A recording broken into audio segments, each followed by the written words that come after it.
Assalamualaikum warahmatullahi wabarakatuh. Perkenalkan, nama saya Dina Apriliana dengan NIM C0C02208. Saya dari Prodi D3 Akuntansi, Fakultas Ekonomi dan Bisnis Universitas Jambi.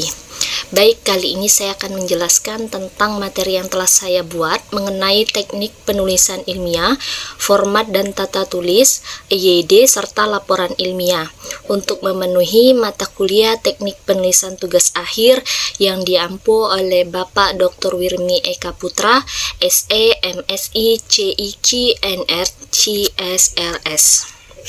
Baik, untuk materi yang pertama yaitu mengenai teknik penulisan ilmiah. Karya ilmiah jenis manapun ditulis atau dibaca di tik 2 spasi kecuali kutipan yang panjangnya lebih dari 5 baris. Pengetikan diatur sedemikian rupa agar diperoleh hasil ketikan 4 cm dari pinggir kanan dan atas dan 3 cm dari pinggir kiri dan bawah. Alinea baru diketik menjorok ke dalam sebanyak 7 ketukan. Angka 10 ke bawah harus ditulis dengan huruf kecuali menyatakan satuan ukuran seperti kilometer, meter, sentimeter, dan ukuran-ukuran lainnya. Setiap halaman diberi nomor angka biasa atau Arab. Nomor halaman ditempatkan pada bagian atas sebelah kanan kecuali halaman untuk bab baru ditempatkan di tengah bagian bawah. Nomor halaman untuk bagian awal seperti halaman judul, kata pengantar, daftar isi, dan daftar tabel menggunakan huruf Romawi kecil ditempatkan di tengah bagian bawah. Judul bab ditulis dengan huruf besar di tengah bagian atas. Nomor bab menggunakan angka Romawi besar. Apabila dalam karya tulis itu akan digunakan atau dimasukkan kutipan dari buku atau majalah ilmiah, isi kutipan harus sama dengan aslinya, baik bahasa, ejaan, maupun tanda bacanya. Kutipan yang panjangnya lebih dari 5 baris diketik 1 spasi, sedangkan yang kurang dari 5 baris diketik 2 spasi dan dimasukkan dalam teks biasa dengan memakai tanda petik pada awal dan pada akhir kutipan. Selanjutnya yaitu persyaratan karya tulis ilmiah. Karya tulis ilmiah adalah karangan atau karya tulis yang menyajikan fakta dan ditulis dengan menggunakan metode-metode penulisan yang baku. Hal-hal yang harus ada dalam karya ilmiah antara lain, yang pertama, karya tulis ilmiah memuat gagasan ilmiah lewat pikiran atau alur pikiran. Yang kedua, keindahan karya tulis ilmiah terletak pada bangun pikir dengan unsur-unsur yang menyangganya. Yang ketiga, alur pikir dituangkan dalam sistematika dan notasi. Yang keempat, karya tulis ilmiah terdiri dari unsur-unsur, kata, angka, tabel, dan gambar yang tersusun mendukung alur pikir yang teratur. Yang kelima, karya tulis ilmiah harus mampu mengekspresikan asas-asas yang tergandung dalam hakikat ilmu dengan mengindahkan kaidah-kaidah kebahasaan. Yang keenam, karya tulis ilmiah terdiri dari serangkaian narasi atau penceritaan, eksposisi atau paparan, deskripsi atau lukisan, dan argumentasi atau alasan. Karya ilmiah adalah suatu karya tulis yang membahas suatu permasalahan. Pembahasan dilakukan berdasarkan penyelidikan, pengamatan, pengumpulan data yang didapat dari suatu penelitian. Karya tulis ilmiah harus memiliki gagasan ilmiah, bahwa dalam tulisan tersebut harus memiliki permasalahan dan pemecahan masalah yang menggunakan suatu alur pemikiran dalam masalah. Alur pemikiran tersebut tertuang dalam metode penelitian. Metode penelitian ilmiah hakikatnya merupakan operasionalisasi dari metode keilmuan. Selanjutnya yaitu jenis-jenis karya tulis ilmiah. Karya tulis atau karya ilmiah di bidang pendidikan sesuai dengan petunjuk teknis ketentuan pelaksanaan, jabatan fungsional guru, dan angka kreditnya menurut Suharjono 1995 dapat dikelompokkan sebagai berikut. Yang pertama, jenis karya tulis ilmiah. Yang pertama yaitu karya tulis ilmiah hasil penelitian, pengkajian, survei, dan atau evaluasi di bidang pendidikan laporan kegiatan ilmiah. Yang kedua, karya tulis atau makalah yang bersetinjauan atau ulasan ilmiah, hasil gagasan sendiri dalam pendidikan tulisan ilmiah, termasuk dalam pengelompokan karya tulis ilmiah laporan kegiatan ilmiah. Selanjutnya, tulisan ilmiah populer di bidang pendidikan dan kebudayaan yang disebarluaskan melalui media massa. Yang selanjutnya yaitu prasarana yang berupa tinjauan, gagasan atau ulasan ilmiah yang disampaikan dalam pertemuan ilmiah. Selanjutnya, buku pelajaran atau modul buku. Yang selanjutnya yaitu diklat pelajaran, itu termasuk dalam pengelompokan karya tulis ilmiah, tulisan ilmiah. Selanjutnya, karya penerjemah, buku pelajaran atau karya ilmiah yang bermanfaat bagi pendidikan termasuk dalam pengelompokan karya tulis ilmiah buku. Selanjutnya yaitu sistematika penulisan ilmiah. Menurut Rahmat dan Mirnawati 2023, sebuah karya ilmiah memiliki bagian kata pengantar kecuali makalah, pendahuluan, isi, penutup, dan daftar pustaka. Makalah yang agak panjang, lebih dari 15 halaman, dan laporan penelitian dilengkapi dengan daftar isi yang ditempatkan di antara kata pengantar dan pendahuluan. Hal-hal lain yang dianggap perlu disertakan di dalam karya ilmiah itu dapat dilampirkan, misalnya korpus data, alat pengumpulan data, atau kuesioner atau tes, peta, atau gambar. Walaupun karya ilmiah dapat disajikan dengan berbagai metode dan sistematika penulisan, sebaiknya di dalam suatu karya ilmiah, metode dan sistematika yang dipilih diterapkan secara taat asas. Selanjutnya yaitu bahasa dan tata tulis ilmiah. Yang pertama yaitu penggunaan bahasa dan EYD dalam karya ilmiah. Tata tulis karya ilmiah mengikuti kaidah tata tulis bahasa Indonesia yang baik dan benar. Seperti yang pertama yaitu pemakaian huruf kapital. Pemakaian huruf kapital terdiri dari bermacam-macam. Yang pertama, huruf kapital dipakai sebagai huruf pertama petikan langsung. Yang kedua, huruf kapital dipakai sebagai huruf pertama dalam ungkapan yang berhubungan dengan nama Tuhan dan kitab suci, termasuk kata ganti untuk Tuhan. Yang ketiga, huruf kapital dipakai sebagai huruf pertama nama gelar kehormatan, keturunan, dan keagamaan yang diikuti nama orang. Huruf kapital tidak dipakai sebagai huruf pertama nama gelar kehormatan, keturunan, dan keagamaan yang tidak diikuti nama orang. Yang D, huruf kapital dipakai sebagai huruf pertama nama Tuhan, bulan, hari, hari raya, dan peristiwa sejarah. Yang E, huruf kapital tidak dipakai sebagai huruf pertama peristiwa sejarah yang tidak dipakai sebagai nama. Yang F, huruf kapital dipakai sebagai huruf pertama kata penunjuk hubungan kekerabatan seperti bapak, ibu, saudara, kakak, adik, dan paman yang dipakai dalam penyapaan dan pengacuan. Yang G, huruf kapital dipakai sebagai huruf pertama kata ganti Anda. Selanjutnya yaitu pemakaian huruf miring. Yang pertama, huruf miring dalam cetakan dipakai untuk menuliskan nama buku, majalah, dan surat kabar yang dikutip dalam tulisan. Yang B, huruf miring dalam cetakan dipakai untuk menegaskan atau mengkhususkan huruf, bagian kata, atau kelompok kata. Yang C, huruf miring dalam cetakan dipakai untuk menuliskan kata nama ilmiah atau ungkapan asing kecuali yang telah disesuaikan ejaannya. Yang D, huruf miring digunakan untuk memberi perbedaan atau penanda dalam kalimat. Yang E, huruf miring digunakan untuk menuliskan alamat, website, atau sebuah link dalam kalimat. Yang ketiga, pemakaian kata depan yang paling dominan dalam karya ilmiah. Kata depan di, ke, dan dari ditulis terpisah dari kata yang mengikutinya kecuali di. Dalam gabungan kata yang sudah lazim dianggap sebagai satu kata seperti kepada dan daripada. Yang keempat, pemakaian angka dan lambang bilangan. Bilangan dapat dinyatakan dengan angka atau kata. Angka dipakai sebagai lambangan bilangan atau nomor. Di dalam tulisan lazim digunakan angka Arab atau angka Romawi. Selanjutnya yang kelima, pemakaian tanda baca. Yang pertama yaitu tanda titik.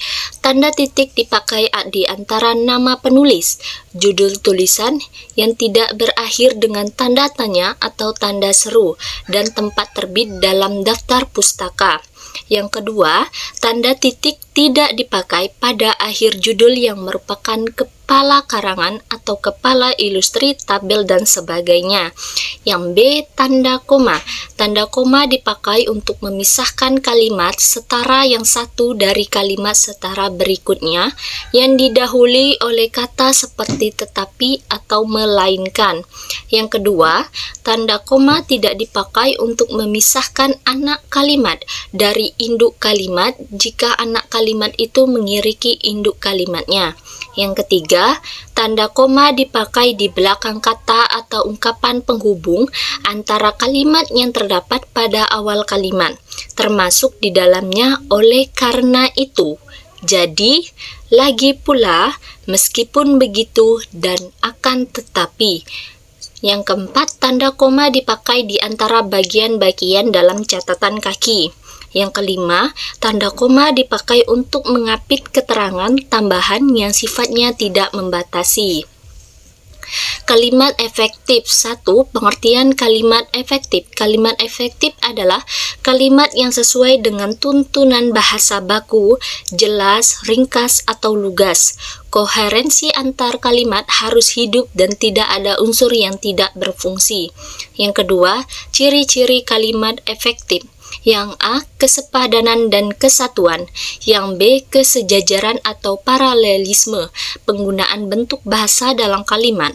Contoh, setelah dipatenkan, diproduksikan, dan dipasarkan, masih ada juga sumber pengacuan seperti peniruan yang berlangsung atau tidak langsung. Yang C, penekanan dan kalimat atau inti pikiran. Yang pertama, posisi dalam kalimat. Contoh, ibu merendah tengah malam tanpa memikirkan kesehatannya. Yang D, kehematan atau kata dan frase. 1. Pengulangan subjek kalimat dihindari. Yang E, kevariasian dalam kalimat atau paragraf lebih hidup. Contoh, subjek di awal, nenek turun tangga pesawat itu dengan hati-hati. Selanjutnya yaitu penataan paragraf. 1. Pengertian paragraf. Paragraf adalah seperangkat kalimat yang tersusun secara logis, sistematis, yang merupakan satu kesatuan ekspresi, pikiran yang relevan dan mendukung pikiran pokok yang tersirat dalam keseluruhan karangan, atau seperangkat kalimat yang membicarakan satu topik atau satu kesatuan ekspresi yang terdiri atas seperangkat kalimat yang dipergunakan oleh pengarang sebagai alat untuk menyatakan jalan pikirnya sebagai ke para pembaca. Yang kedua, fungsi paragraf. Yang A, penampung ide pokok. Yang B, sebagai alat untuk memudahkan pembaca untuk memahami jalan pikiran pengarang. Yang C, sebagai alat bagi pengarang untuk mengembangkan jalan pikiran secara sistematis. Yang D, sebagai pedoman bagi pembaca mengikuti dan memahami alur pikiran pengarang. Yang E, alat untuk menyampaikan pokok pikiran pengarang kepada para pembaca. Yang F, sebagai penanda bahwa pikiran baru dimulai. Yang G, dalam rangka keseluruhan karangan, paragraf dapat berfungsi sebagai pengantar transisi dan penutup. Yang ketiga, kedudukan paragraf. Sebuah karangan ilmiah terdiri atas beberapa bab. Bab terdiri atas beberapa anak bab, dan anak bab terdiri atas beberapa paragraf. Paragraf berfungsi untuk membuat sebuah karangan atau karya ilmiah. Unsur-unsur paragraf. Yang A, transisi adalah mata rantai penghubung antar paragraf, bisa berupa kata, kelompok kata, dan kalimat, serta implisit dan eksplisit. Yang B, kalimat topik pokok pikiran utama, ide pokok, letaknya biasanya di awal, di tengah, dan di akhir, serta di awal dan di akhir. Yang C, kalimat pengembang atau kalimat penjelas, biasanya secara kronologis dan flashback. Yang D, kalimat penegas berfungsi sebagai pengulang atau penegas kembali kalimat topik sebagai daya tarik bagi para pembaca atau selingan untuk menghilangkan kejenuhan. Contoh paragrafnya, umumnya masyarakat Indonesia ramah, hampir semua anggota masyarakatnya mau membantu bila diminta. Tamu asing yang meminta penjelasan tentang sesuatu akan dibantu dengan senang hati. Bertemu dengan siapa saja di jalan akan disapanya dengan sopan dan ramah. Mereka tidak pernah cemberut menghadapi tamu-tamunya. Menghidangkan sesuatu kepada tamu pastilah dengan ucapan merendah disertai senyuman. Begitulah tipe masyarakat Indonesia peramah. Yang keempat, struktur paragraf. Yang A, transisi. Yang B, kalimat topik. Yang C, kalimat pengembang. Dan D, kalimat penegas. Yang kelima, kriteria paragraf. Yang A, panjang paragraf. Yang B, kualitas paragraf. 1. Isi paragraf berkisar hanya topik saja. Yang kedua, isi paragraf relevan dengan isi karangan Y atau karya ilmiah. Paragraf harus beratur dan unity. Yang keempat, kalimat topik harus dikembangkan dengan jelas dan sempurna. Struktur paragraf bervariasi disesuaikan dengan yang pertama, latar belakang pembaca. Yang kedua, sifat media tempat karangan. Dan yang ketiga, sifat tuntunan kalimat topik. Yang keenam, paragraf ditulis dengan bahasa yang baik dan benar. Format dan tata tulis. Menurut Patria dan Awuni, karya tulis ilmiah biasanya ditulis pada kertas ukuran A4 dengan margin lebar sisi kiri 4 cm dan sisi atas, bawah, dan samping kanan 3 cm. Jenis huruf, spasi, format numbering, sub-sub judul bab, serta pola penomoran dan lain-lain biasanya ditentukan oleh masing-masing institusi. Namun, demikian yang penting dalam penulisan ilmiah adalah konsistensi bentuk atau ukuran dari awal sampai akhir tulisan. Berikut ini disajikan beberapa contoh format yang umum. Menurut Tata Tulis dan Pengetikan 2008, tata tulis secara umum tata tulis baku berhubungan dengan sistematika penulisan karya ilmiah. Biasanya, masing-masing lembaga mempunyai peraturan tata tulis yang berbeda. Akan tetapi, pada dasarnya peraturan tersebut mempunyai patokan yang sama. Tata tulis ini diperlukan karena yang pertama dapat memperlancar komunikasi hasil penelitian, yang kedua memudahkan penilaian atau pertanggungjawabannya dan mempercepat penyebarluasan tanpa membutuhkan penyusunan kembali.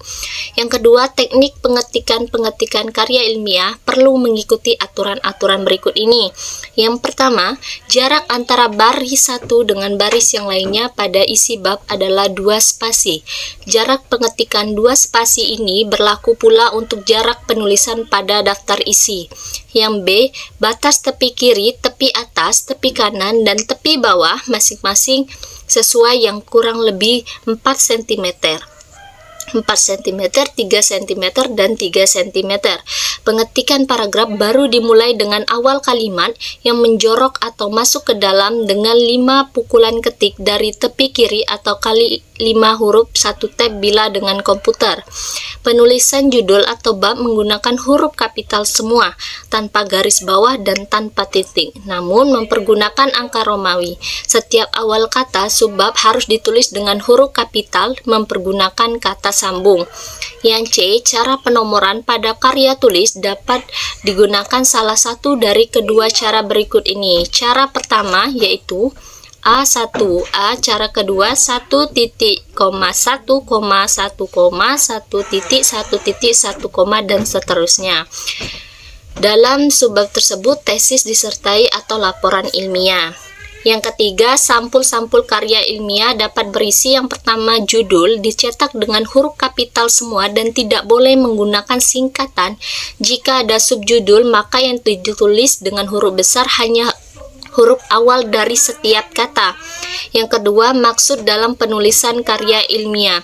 Yang ketiga, logo dari perguruan tinggi. Yang keempat, nama penulisan karya ilmiah. Yang kelima, nomor induk penulis. Yang keenam, nama dari jurusan atau fakultas atau program pascasarjana dan perguruan tinggi. Dan yang selanjutnya yaitu tahun dari penulisan. Selanjutnya yang terakhir yaitu rumusan maksud penulisan makalah ditulis. Makalah diajukan untuk melengkapi tugas pada kuliah bersangkutan. Yang keempat, cara menulis kutipan dan sumber kutipan. Beberapa aturan yang perlu diketahui dalam penulisan kutipan dan sumber kutipan.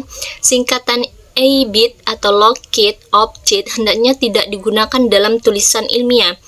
Yang kedua, kutipan ditulis dengan menggunakan dua tanda petik. Jika kutipan ini merupakan kutipan pertama atau dikutip langsung dari penulisnya, jika kutipan itu diambil dari kutipan, maka kutipan tersebut ditulis dengan menggunakan satu tanda petik.